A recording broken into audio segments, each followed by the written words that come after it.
Hey guys, it's Paul here, and today I just wanted to do a quick video showing you how to keg a beer.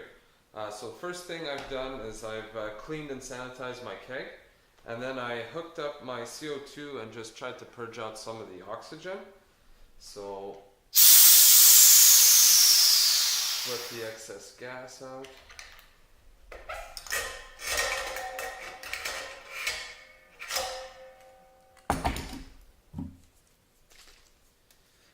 I like to use findings in some of my beer.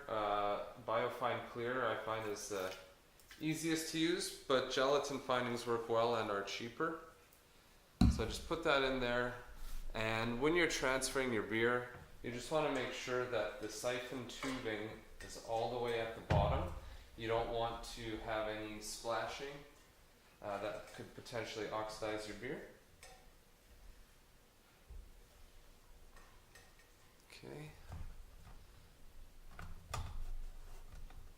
And just start your auto siphon.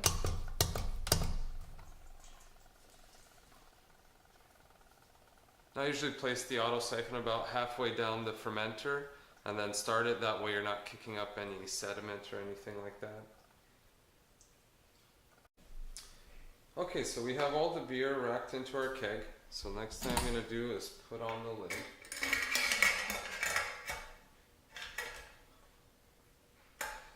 And I'm not going to clamp it down all the way. I'm going to hook up the gas.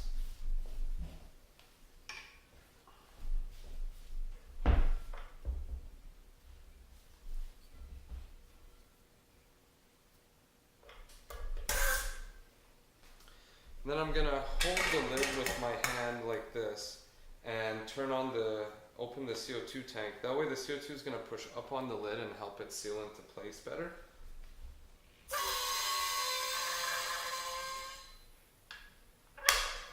There you go. Then I'm going to purge the headspace.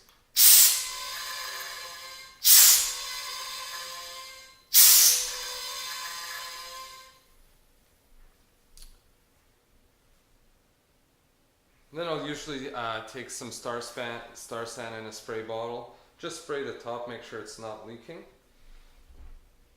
Then we'll put it in our kegerator, and there's a few ways you can carbonate it. The best way is hook it up at around 12 psi, let it sit for give or take 2 weeks.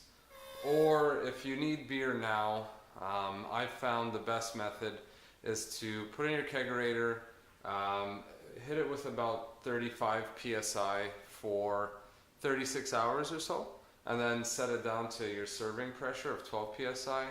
If you do that, it should be ready in 2, maybe 3 days. But that way you won't overcarbonate your beer. At least I never have. I've tried the rolling it or shaking it method a few times, and I might just have bad luck, but I've always slightly overcarbonated the beer that way. I found it also had like some sort of harsh CO2 taste. I don't know, just it didn't turn out for me, but feel free to try that as well. Although the 35 psi for 2 to 3 days, then dropping it down to serving, you'll get your beer carbonated quickly, and you shouldn't overcarbonate it that way. Alright, cheers.